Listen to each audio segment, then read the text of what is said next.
말씀 보십니다. 마태복음입니다. 5장 20절로 24절까지입니다. 땅에서 화목하고 하늘로 예배하라라는 제목을 가지고 나눕니다. 중요한 것이 어디가 방점을 지키겠습니까? 오늘 방점은 하늘로 예배하라 보다는 땅에서 화목하고 그 다음에 하늘로 예배하라 이 순서를 보면 이렇게 될 것 같습니다. 20절부터 24절까지 우리 교독하겠습니다. 내가 너희에게 이르노니 너희 의가 서기관과 바리새인보다 더 낫지 못하면 결단코 천국에 들어가지 못하리라. 옛사람에게 말한 바 살인치 말라 누구든지 살인하면 심판을 받게 되리라 하였다는 것을 너희가 들었으나 나는 너희에게 이르노니 형제에게 노하는 자마다 심판을 받게 되고 형제에 대하여 라가라 하는 자는 공회에 잡히게 되고 미련한 놈이라 하는 자는 지옥불에 들어가게 되리라. 그러므로 예물을 제단에 드리다가 거기서 내 형제에게 원망 들을 만한 일이 있는 줄 생각나거든. 다 같이 예물을 제단 앞에 두고 먼저 가서 형제와 화목하고 그 후에 와서 예물을 드리라. 아멘.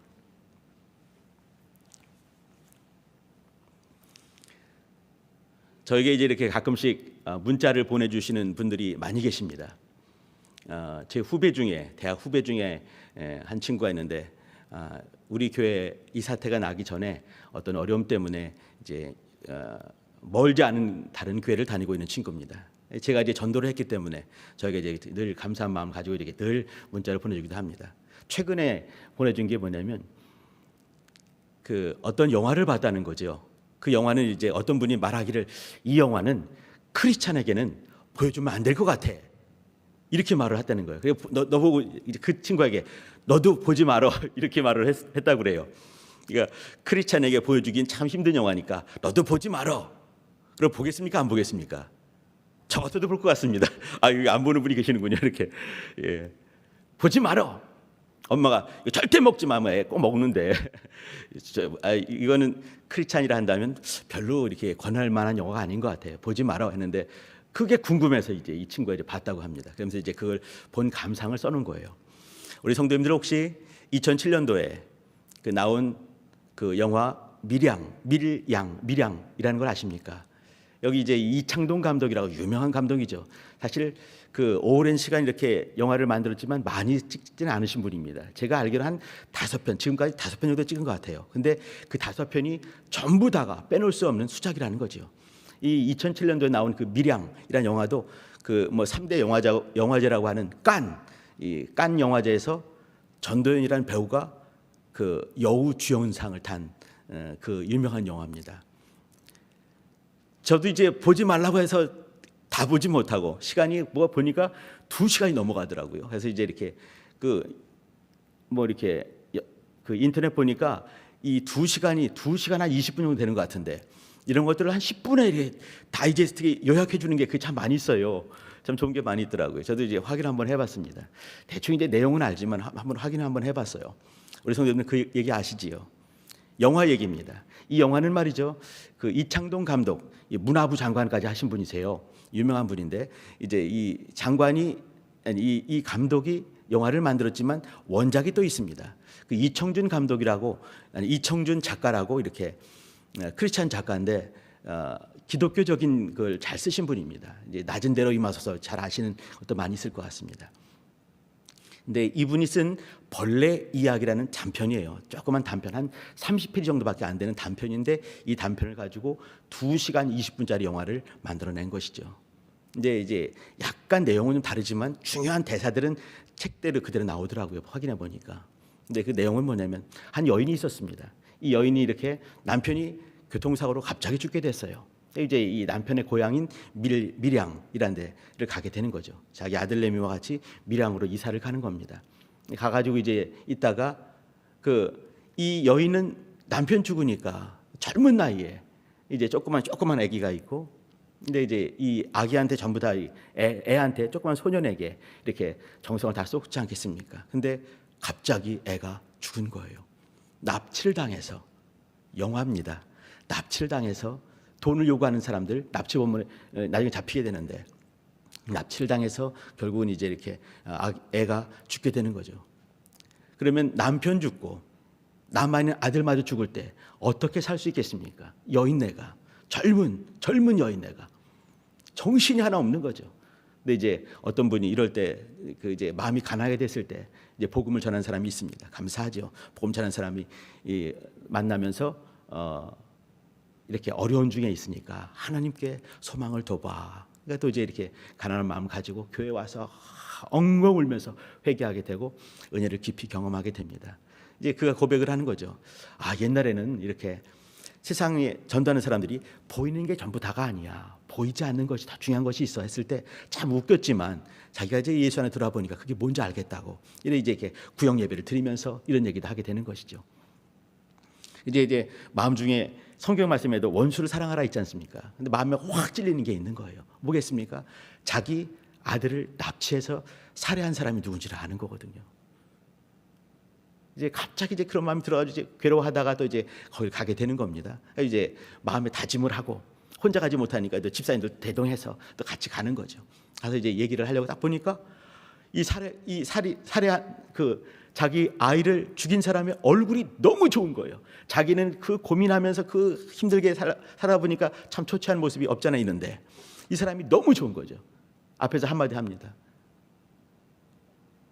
그 생각보다 얼굴이 참 좋으시네요. 이 말을 툭 하게 됩니다. 마음이 이제 좀 그렇지 않은 거죠. 이제 이 사람이 나와서 이렇게 서 있는데 아주 담담하게 서 있는 거예요. 이제 오히려 그 용서해주러 온 이 여자보다 이 앞에 있는 사람이 얼굴도 좋고 더 그냥 담담하게 서 있는 모습 보면서도 이제 그가 온 목적이 있으니까 왜 왔냐면 당신을 용서해주러 왔습니다. 용서한다라는 말을 해주러 왔습니다.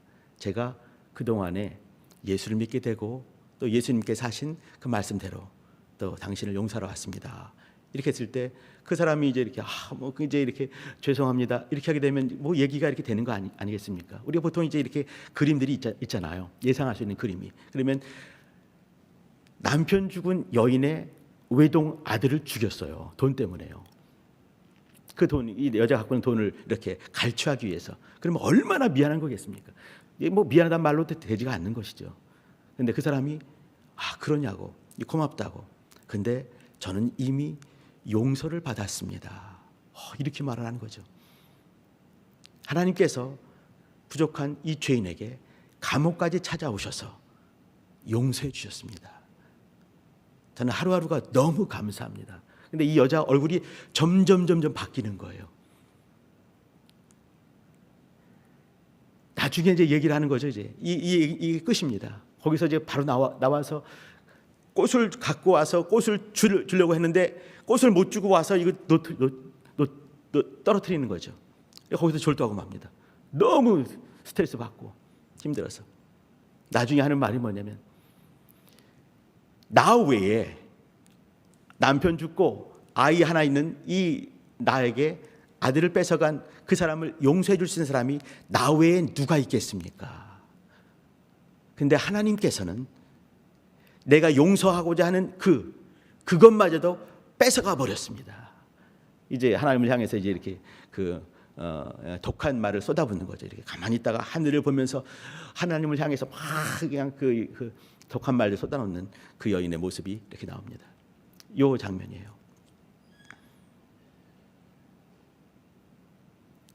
그 죄인의 그 말 한마디가 이제 쭉 나오는데 보니까 당신에게 너무 죄송합니다. 우리 아이한테 너무 죄송합니다. 너무 미안합니다. 이런 말을 하지 않는 거예요. 하나님께서 내 죄를 다 용서해 주셨습니다. 저는 그걸 보면서 잠깐 탁 스쳐가는 생각이 있었어요. 옛날에 어떤 분이 설교를 들었는데 그분이 그렇게 설교를 했습니다. 자기는 설교단에 쓸 때마다 여기다가 큰 관을 갖다 놓는다. 진짜 관은 아니겠죠. 상상 속의 관인 거예요. 나를 거기에 탁 집어넣고 못을 꽝꽝 박은 다음에 그 다음에 여기 쓴다 했을 때 저는 그때 그 순간에 그렇구나. 자기의 모든 것을 부인을 하고 그리고 이제 새로운 사람이 되어서 말씀을 선포하는 것이 이것이 종된 모습이고 목사된 모습이구나 이렇게 생각을 했습니다. 근데 지금은 그렇게 생각하지 않습니다. 신앙은 무엇인가? 그 얘기는 뭐냐면 죄된 것이 있을 때 물론 주 앞에 이제 이렇게 나오기 전에 사실은 이 작업은 저 아래서 주님을 만나 뵙기 전에 쭉 많이 기도하고 또 죄된 것들 다 고백하고 또 아닌 것들마다 여기 성경에 나오는 것처럼 내가 혹시나 나의 어떤 모습 때문에 힘들어하는 사람이 있다 한다면 그분과 같이 해결할 걸 다 해결을 하고 회개가 이렇게 내가 나로 말미암아서 상처받은 사람이 저기 있는데 내가 하나님께 기도한다 했을 때 하나님 용서하시죠. 물론 용서하실 것입니다. 근데 하나님께서 하신 말씀은 다르게 말씀하세요. 자, 한번 다른 얘기도 한번 좀 더 하겠습니다. 제가 아는 어떤 집사님이 있습니다. 그 집사님 남매가 있어요. 위에가 오빠고 동생이 있는 거죠. 남매. 그 남매가 하는 얘기를 들었습니다. 좀 장성한 다음에 어릴 때 얘기를 하는 거죠. 우리 엄마 아빠는요, 내가 이렇게 어릴 때 조그만 더 어린 동생과 같이 이제 자다가 중간에 뭐 이렇게 깬 거죠. 깨면은 엄마 아빠가 안 계시는 거예요. 늘. 그러면 이제 동생이 또 깨는 거죠. 여동생이 또 깨게 되면 엄마 아빠가 없으니까 또 우는 거예요. 그럼 자기는 또 이제 동생을 이렇게 돌보다가 어떻게 할지 모르니까 자기도 같이 우는 거죠. 이렇게. 근데 그 아빠 엄마 어디 갔겠습니까? 교회 가신 거예요. 철야 가시고 또 구역 예배 가시고 근데 잠깐 우리 아이들 재워놓고 가시는 거죠. 근데 그때 잘 자면 좋을 텐데 가끔씩 깨지 않습니까? 조그만 애기들. 그러면 그때 깨서 우는 거예요. 동생 울고 자기도 울고 울다가 아무래도 안 오고 나중에 또 잠자는 거예요. 아침에 깨보면 엄마가 계신 거예요. 이렇게. 그때가 너무 싫었다고. 지금은 그 친구 다 이제 장가 갔습니다. 장가가고 시집 갔죠. 자기 너무 싫었다. 너무 싫었다. 조그만 아기가 이제 각오를 하는 거예요. 내가 나중에 엄마가 되고 아빠가 되면 나는 우리 아이들한테 그렇게 하지 말아야지. 그렇게 했다고. 저한테 이제 그때 전도사 때 전도사님도 그렇게 하지 마세요. 저를 가르치더라고요. 근데 제가 그때 알았다 그 말을 했습니다. 그 엄마 아빠한테 얘기를 들었습니다. 바로 그 남매의 엄마 아빠예요. 그 엄마 아빠 하시는 말씀이 뭐냐면 그때는 아무것도 보이지 않았다. 하늘밖에 보이지 않았다. 하나님밖에 보이지 않았다. 내가 이렇게 열심히 할 때 하나님께서 내 남매 내가 하는 것보다 더 잘 나는 육체의 아빠지만 영의 아버지시니까 영의 아빠께서 얼마나 잘하시겠는가. 내가 하나님께 정성스럽게 하게 되면 하나님께서 또 우리 자녀를 향해서 또 역사하실 것을 믿는 거죠. 이런 간증을 수도 없이 듣게 되는 거예요. 그러면서 이분들도 그렇게 살기로 작정을 하고 정말 동으로 서로 뛰며 달리며 그렇게 사셨다고 얘기를 들었습니다.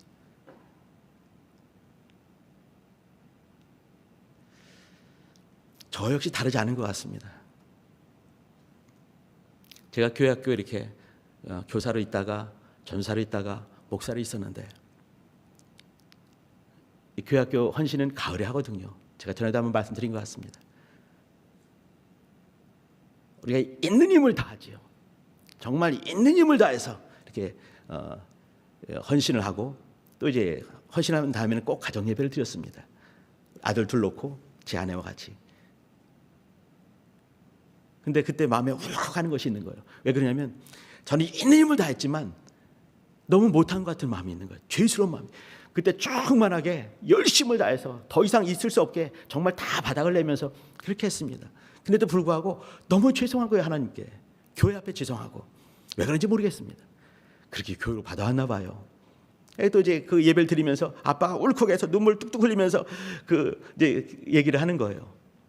저죠. 엄마 아빠가 우리 가정이 이렇게 힘을 다해서 헌신하니까 우리 아들들 대해서는 아빠가 첫 대니까 2대에서 3대에서 더 하나님께서 큰 복을 주시지 않겠니?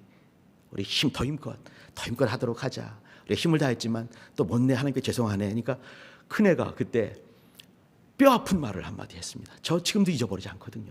이 간증하는 거예요. 그 복을 저희한테 이렇게 떠밀지 마시고 엄마 아빠가 먼저 받는 걸 보여주세요. 제가 그렇게 말을 했습니다. 제가 그 다음에 예배를 어떻게 드렸는지 그건 기억이 안 납니다. 거기까지만 기억이 나네요. 오늘 같이 나누고 싶은 얘기는 바로 이 지점입니다. 하나님께서 무엇을 기뻐하실까? 그 생각을 한번 해봅니다. 우리가 읽는 여기 마태복음 5장 20절부터 24절 마태복음 5장이 있지요. 5장, 6장, 7장이 어딘지 아시지요? 산상수훈 아니겠습니까? 산상수훈은 믿지 않은 자들이 준 것이 아닙니다. 이미 믿는 자에게 허락하신 말씀입니다.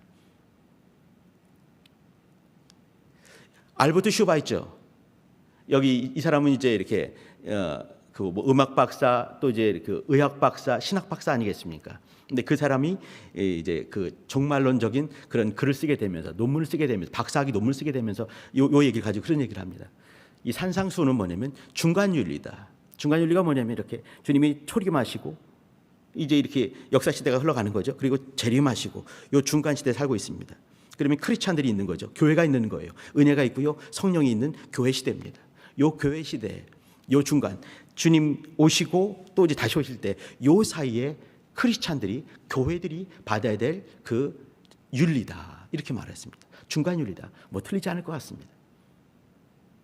여기 이 말씀은 어떤 말씀이냐면 이웃들과 어떻게 살아야 될지, 또 하나님 앞에서 어떻게 살아야 될지, 굉장히 윤리적이고 또 굉장히 영적이고 굉장히 또 종교적인, 신앙적인 그런 말씀이 여기 쓰여 있습니다.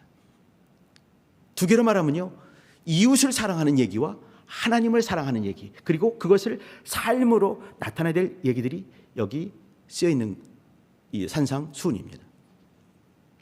이때 중요한 것은 주님의 시각입니다. 어디를 향하는가를 봐야 되는 것이죠. 자, 이제 산상수훈을 보고 있지만 마태복음부터 벗어나서 또 전체 성경을 본다 한다면 성경에 무엇이 있겠습니까? 당연히 영원한 하늘이 써 있는 곳이 이 성경입니다. 영원한 하늘을 말하고 있는 것이죠. 또 거룩하신 삼위 하나님을 가르쳐 주시는 책이 이 거룩한 책 성경입니다. 하늘을 말하고 하나님을 말하고 있는 것이죠. 자, 그러면 방식이 중요합니다. 하늘을 말할 때 어떻게 말을 했나요? 세상을 이 물질계, 이 세상을 뚝 잘라버리고 하늘만 덜렁 말한 것이 아닌 것이에요. 하늘을 말하기 이전에 하늘을 10% 말했다 한다면 90%를 뭘 말했습니까? 땅을 말하는 것이에요. 이 땅을 통해서 하늘을 말하는 것이죠. 또 하나님, 삼위 하나님을 말할 때 이 삼위 하나님을 말하는 방식이 어떻게 말을 했나요?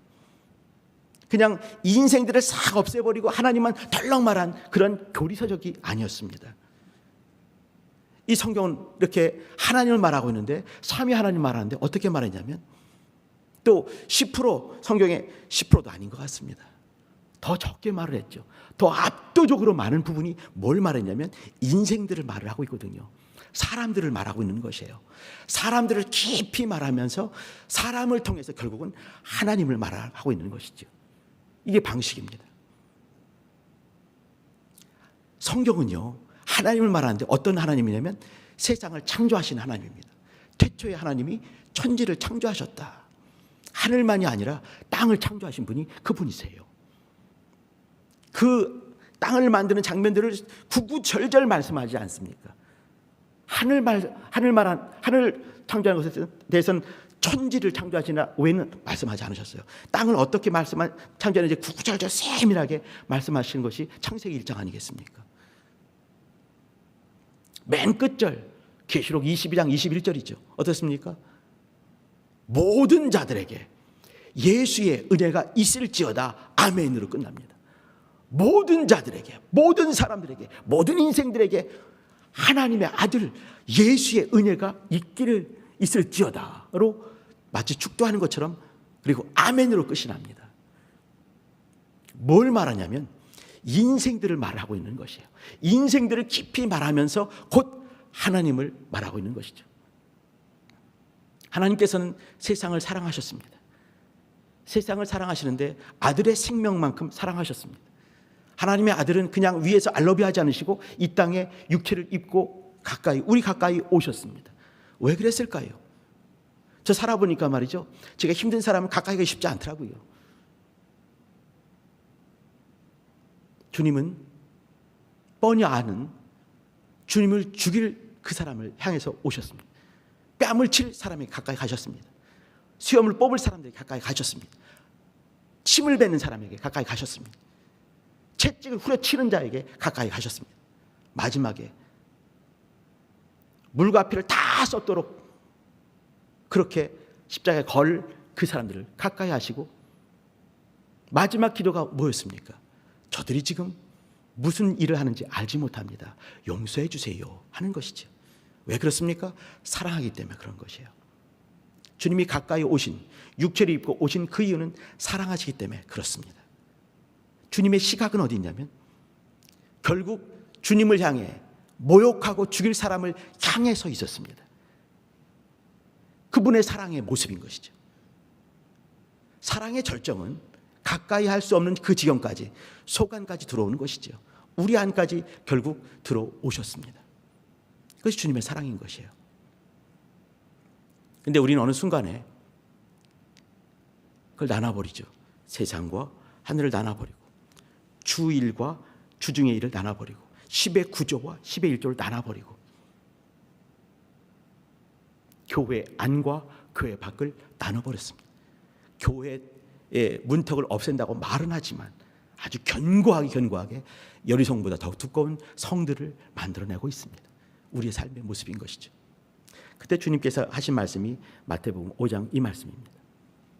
잠깐 보도록 하시죠. 너희 의 이렇게 말씀합니다. 서기관과 바리새인보다 더 낫지 못하면 결단코 천국에 들어오지 못한다. 이 말을 들은 제가 만약에 유대인이었고 현장에 이걸 들었다면 저는 아마 졸대를 쓸 것 같습니다. 바리새인보다 서기관보다 더 나을 수 있는 방법은 사실은 없습니다. 구약 시대를 한다면 여기 마태복음 5장이 선포되는 산상수훈이 선포되는 이때는 구약이겠습니까? 신약이겠습니까? 예수님 오셨으니까 신약이다 생각되지요? 그렇지 않습니다. 구약입니다. 신약은요, 예수님께서 죽으시고 부활하시고 승천하신 다음에 성령이 오시지 않으면 신약은 우리 속에 들어오지 않는 것입니다. 엄밀히 말하면 이때는 구약입니다. 구약 시대에 그 얘기를 듣고 있는 것이죠. 서기관과 바리새인보다 낫지 못하면 결단코, 그냥도 아니에요. 결단코 그냥 천국에 못 들어와 이것만 해도 우리는 절망 아니겠습니까? 근데 결단코 못 들어온다 이렇게 말씀하셨어요. 절망인 것이죠. 왜 그렇습니까? 당시에 최고의 영적 생활 하는 사람들은 바리새인, 서기관, 율법사들, 장로들이었습니다. 그러면 보통 평범한 우리 무지렁이들은요 절대로 들어갈 수가 없는 것이죠. 그러면 왜 그랬을까요? 서기관과 바리새인 왜 그렇습니까? 그들은요, 제가 찬송가 204장 보게 되면 너무 은혜로운 마지막 절이 뭐냐면 세상과 나는 간도 없고 구속한 주만 보이도다. 이 말씀이 맞지요. 세상과 나는 간대가 없고 예배 드릴 때 예배하면서 오직 하나님께 몰입하고 집중하는 그 모습은 옳습니다. 그러나 보통 평범한 삶을 살 때는 세상 속에 깊이 들어가는 것이 옳습니다. 나도 보여야 되고요, 내 가정도 보여야 되고요, 내 이웃도 내 눈에 들어와야 되는 것입니다. 지금 같이 나누는 이 말씀에서 중요한 포인트는 뭐냐면 예수님의 시각, 하나님의 시각이에요. 또 우리의 시각입니다. 예수님의 시각은요 늘 우리 인생들을 향했습니다. 세상을 향했고 인생들을 향했고 연약한 자들을 향했고 사회적 약자들을 향해서 나아가셨습니다. 주님의 시각이었습니다. 그러나 우리의 시각은 어땠는가? 세상과 나는 간대없고 구속한 주만 보이는 것, 옳지만 그러나 또 옳지 않은 모습도 있는 것입니다. 내가 나를 돌아보고 내 가정을 돌아보고 내 이웃들을 돌아보고 교회 안뿐만 아니라 교회 밖까지 돌아보는 그런 마음들이 있을 때 예배는 성공하는 것입니다. 여기 서기관과 바리새인은 말이죠, 세상에는 안 보이는 사람이었습니다. 이웃들이 보이지 않는 사람이었습니다. 오직 율법만 보이는 사람이었습니다. 말씀만 보이는 사람이었어요. 옛날에 저와 비슷했습니다. 내가 하나님께 충성스럽게 헌신했으니까 너희들은 잘해줄 거야, 이 말로 대체해버렸습니다. 제가 아는 어떤 집사님 부부는 열심을 다해서 온 힘을 다해서 교회 충성스럽게 전도하고 세상이 보이지 않고 하늘밖에 안 보이는 그런 삶을 살았지만 저도 그런 삶을 살았던 모습이 있는데 그때는 말이죠, 생각을 한번 해보는 것이에요. 지금 이 시점에 내가 내 아들들을 돌아보면서 그 아들들의 정성을 쏟는 그 시간이 쉬울까, 좋을까, 즐거울까? 내가 신앙생활하고 모여서 기도하고 찬양하고 전도하는 시간이 더 좋을까? 당연하게 이것이 훨씬 전 좋았습니다. 돌아보면서 내가 내 아들들과 지지고 볶고 막 그냥 그 하염없이 들어가죠. 에너지가 하염없이 들어가는 이 일보다 이것이 더 좋은 것이에요. 저는요, 제 욕심을 채웠던 것입니다. 하나님께 예배하는 시간이 너무 좋았거든요. 말씀 듣고 배우는 시간이 너무 좋았어요.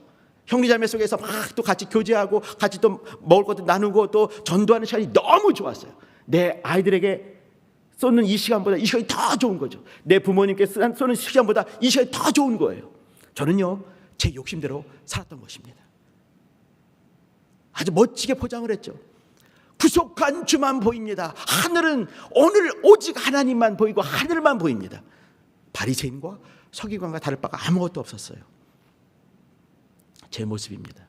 마치 감옥 안에서 어떤 여인이 왔을 때 그 여인의 아픔을 도무지 공감하지 못하고 저는 하나님께서 저의 죄를 용서했기 때문에 저는 사함받았습니다. 이렇게 말하는 그 죄인처럼 제 모습이 거기에 똑같이 있더라고요. 내 앞에 와 있는 사람의 어떤 아픔들과 전혀 공감하지 못하는 하나님의 시각이 어디 있을까? 연약한 자에게, 힘들어하는 자에게 같이 있지 않겠습니까? 같이 오시지 않겠습니까? 그런데 제 시각은요, 늘 제가 좋아하는 성경 읽는 그 시간, 예배하는 그 시간, 예배하는 시간이 나쁘다는 거 아닌 거 아시지요, 우리 성도님들? 그런데 저는요, 제가 좋아하는 걸 택하면서 주님이 정말 더 기뻐할 만한 것을 놔버리고 주님께 이렇게 핑계할 때가 더 많지 않았는가? 이 시간 저는 회개하는 마음 가지고 같이 말씀을 나누고 있습니다. 자, 21절 보시게 되면요, 옛사람에게 말한 바 살인치 말라. 10계명 중에 5번째 계명입니다. 그러면 옛사람이 누구겠습니까? 물론 예전에 여기 이때 산상수훈할 때보다 조상들이었을 것입니다. 한 사람을 딱 찍어 말하면 누구겠습니까? 모세입니다. 옛사람에게 말한 바 살인치 말라. 근데 그를 통해 너희 곧 들었거니와 이렇게 말하죠. 나는 너에게 다시 말한다 말하죠. 형제에게 노하는 자마다 마음에 노함을 품는 거죠. 심판을 받게 된다. 여기 이제 이렇게 할 수가 있을 것 같아요. 삼심제도 같이 마치 지방 법원에서 심판을 받는 것처럼 받게 되고, 형제에 대하여 라가는 히브리 말입니다. 라가란 말은 뭐냐면 이렇게 텅 비었다 이 말입니다. 이 말을 다시 말하면 머릿속이 텅 빈 바보 같은 녀석아 이 말입니다. 에이 바보야, 에이 멍충아 이런 말이죠. 우리 더 심한 말 많이 하지 않습니까? 네, 형제에 대해서 이런 속이 텅 빈 녀석아라고 말했을 때 공회, 산헤드린 공회에 잡혀지게 되고 더 높은 것이죠. 여기 미련한 놈이라고 번역을 했는데 여기 이제 미련한 놈은 그냥 A 미련퉁아 이 정도가 A 곰퉁아 이것이 아닙니다. 여긴요, 가라란 말이 마치 이렇게 좀 도덕적인 어떤 욕이라 한다면 이 미련한 놈 이거는 그 완고하다, 완고한, 고집불통인, 또 반역하는, 거역하는 어디에게요? 하나님께 향한 것이에요.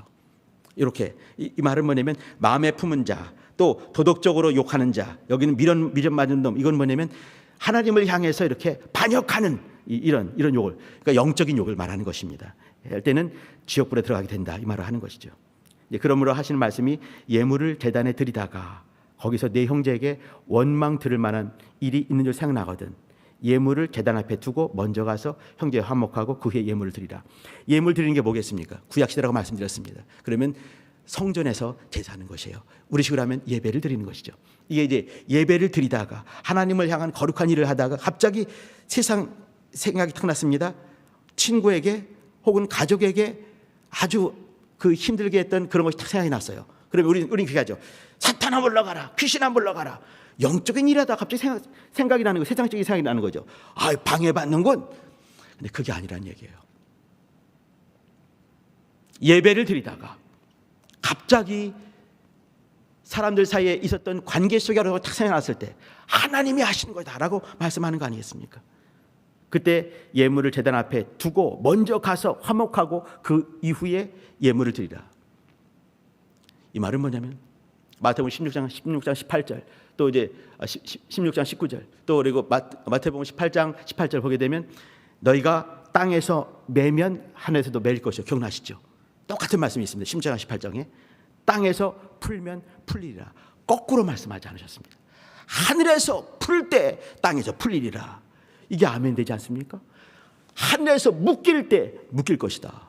하늘이 먼저다 생각하지 않겠습니까? 근데 그렇지 않다는 거예요. 천국의 문이 천국에 있겠습니까? 땅에 있겠습니까? 땅에 있다는 것입니다.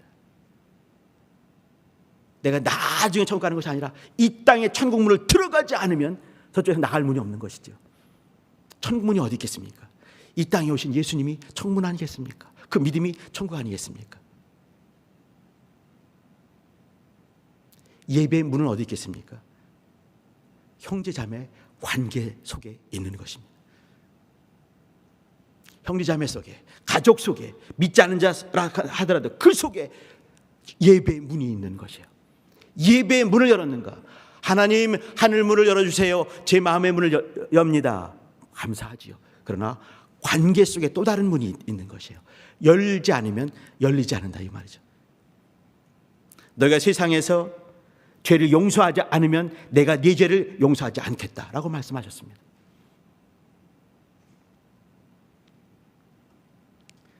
우리 주변에 하나님께서 우리를 보시는 눈이 있는데 그 눈을 우리도 동일하게 가져야 되지 않겠는가, 그 생각을 한번 해봅니다.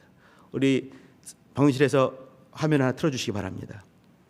예, 준비해 주세요. 양승호 형제님이세요. 제가 작년 12월 6일 날 신길 예배당과 동작 예배당의 목사로 이제 파송을 받았습니다. 오늘이 이제 딱 2달이 되는 거죠. 2월 7일이니까 말이죠. 1월 좀 지나가게 되면서 이 마스크를 써가지고 말이죠. 지금 오늘도 이제 이렇게 인사를 하는데 어떤 분이 지나갈 때 저는 그분이 누군지를 모르는 거예요. 근데 옆에 전사님이 우리 동작 식구입니다 해주면 쫓아가서 어머어머 이렇게, 그 다음에 또 이제 얼굴에 절반 이상을 가렸기 때문에 눈만 봐가지고 도무지 알지가 못하더라고요. 제 영감이 부족한지 아무리 봐도 모르는 거예요. 성도들 이름과도 매칭이 안 되고 저분이 우리 교인인지, 물론 다 우리 교인이죠. 근데 우리 동작 식구인지 신길 식구인지도 모르는 겁니다. 제가 지금 이러고 살고 있습니다. 저기 양승호 형제님이 있는데 우리 성도님들 아마 금요 철야 때 여기서 바로 여기 이제 그 드럼 치는 바로 옆에서 이렇게 하시는 분을 보셨을 것입니다. 저분이세요. 저분이 64년 용띠입니다. 올해 58세이신데 총각이세요. 가족이 없지요. 근데 돌아가시고 이제 병원에 입원했을 때 저는 이게 듣게 됐습니다. 갑자기 이제 이렇게 뇌출혈로 이제 병원에 입원했습니다. 여기 보라매 공원에 가서 이제 갔지만 코로나 시대 때문에 면회도 못하고 돌아왔습니다. 그리고 얼마 후에 이제 동료 목사님이 연락을 해보니까 소천했다는 거예요. 깜짝 놀란 거죠. 가서 기도 한번 못 해드렸는데, 손 한번 못 잡았는데, 눈 한번 맞춰본 적도 없는데. 돌아가시고 나서 저는 신길 예배당 식구인 줄 알았습니다. 엊그제 이제 금요 철야 때 이렇게 이제 그 찬양을 하고 있는데 그 2019년 영상을 통해서 찬양하지 않겠습니까? 보니까 거기서 찬양을 하고 있는 모습이 거기 있어요. 그제서야 겨우 저는 우리 신길 식구, 신길 예배당 어떤 교인 양승호 형제를 소천한 다음에 겨우 영상으로 보면서 안타깝게 그지없게 그저 회개할 수밖에 없는 저를 보게 됐습니다.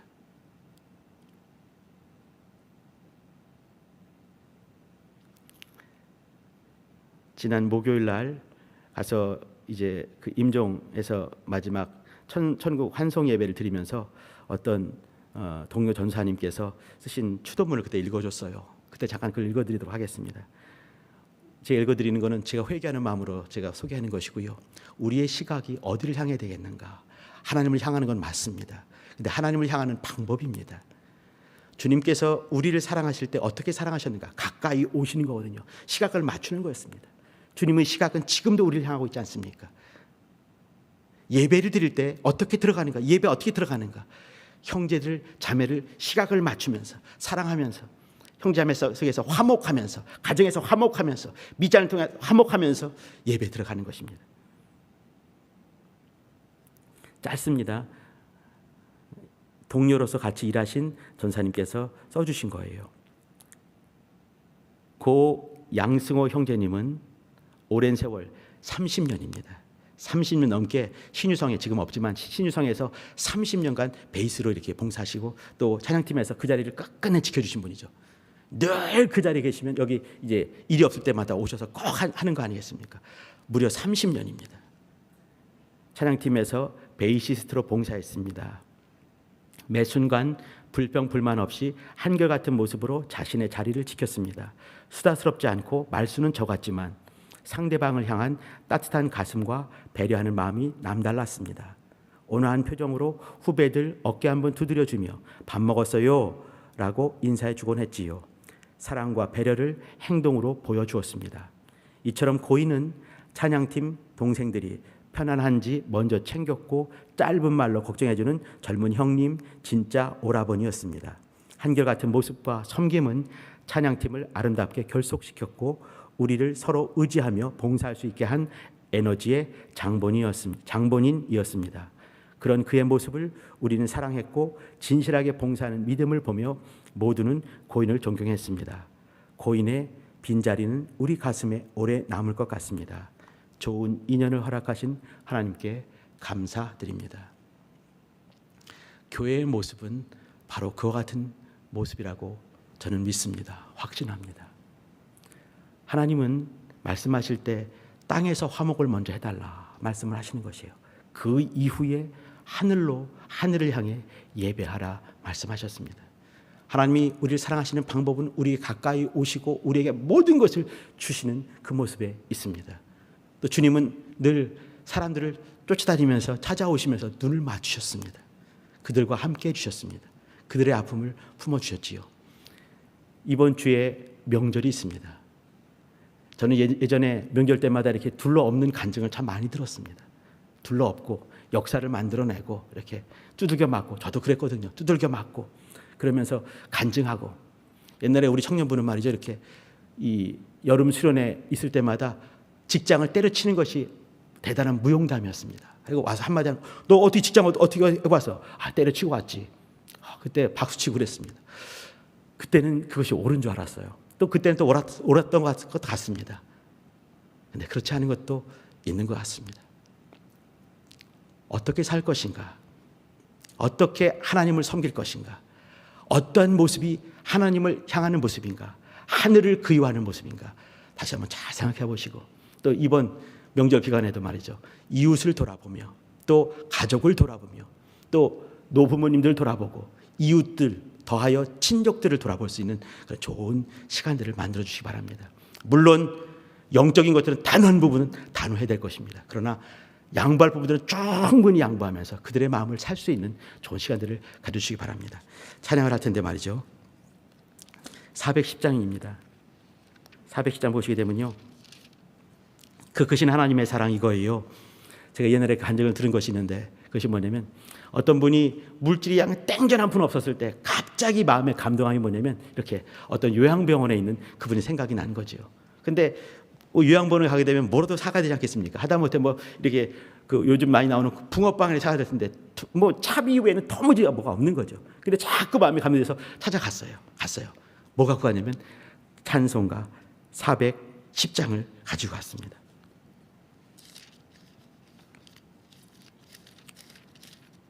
하나님의 은혜로 이 쓸데없는 자 왜 구속하여 주는지 나는 알 수 없도다. 내가 믿고 의지함은 내 모든 옆에 잘하는 주님 늘 돌봐 주실 것을 나는 확실히 아네. 이거 아니겠습니까? 그분하고 이제 충만히 또 이렇게, 그분은 그냥 손에 아무것도 안 들었지만 또 찾아왔기 때문에 막 기뻐하면서 왜 왔냐고, 바쁜데 왜 왔냐고 하면서 교제를 하고 나중에 같이 찬양을 이거를 한 거예요. 내가 줄 것이 아무 사람보다 아무것도 없었다고. 근데 내가 줄 것은 뭐냐면 주님밖에 없는 것 같다. 그리고 늘 돌봐주실 것을 나는 확실히 안다. 나도 돌봐줄 것이고 당신 돌봐주지 않겠느냐. 그리고 이제 둘이 이제 이 찬양을 부른 거예요. 이렇게 한 사람은 또 이제 이게 그 신방하는 사람이고 한 사람은 신방을 다하는 사람인데 둘이 이걸 하면서 너무 감사히 찬양했다고. 하나님의 은혜로 쓸데없는 자 구속하신 이유가 있습니다. 교회는 말이죠, 하나님이 세우셨어요. 어디를 향하냐면 세상을 향해 지은 것입니다. 잊지 마시기 바랍니다. 그러면서 예수님을 잘 보여주는 거. 내가 존재하는 이유는 뭐냐면 하나님이 나를 구원했기 때문에 딱 데려가시. 왜 이 땅에 있겠습니까? 내가 이 땅에 있으면서 아직 예수 안 믿는 자들, 예수 덜 믿는 사람들, 잘 못 믿는 사람들, 오해한 사람들, 그에게 하나님께서 당신을 사랑해요, 그 모습을 보여주기 위해서 지금도 이 땅에 이렇게 남아있는 것이에요. 찬양을 하시고 우리 기도하도록 하겠습니다.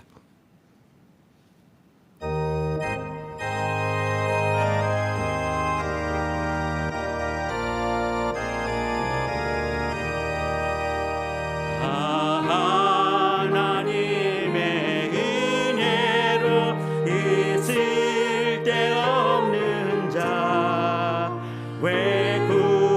약속하여 주는지 난 알 수 없도다.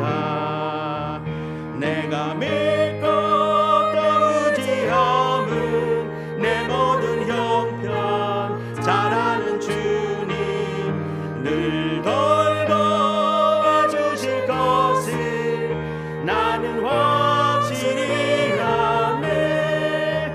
왜 내게 굳센 믿음과 또 복음 주셔서 내 마음이 항상 변한지 난 알 수 없도다.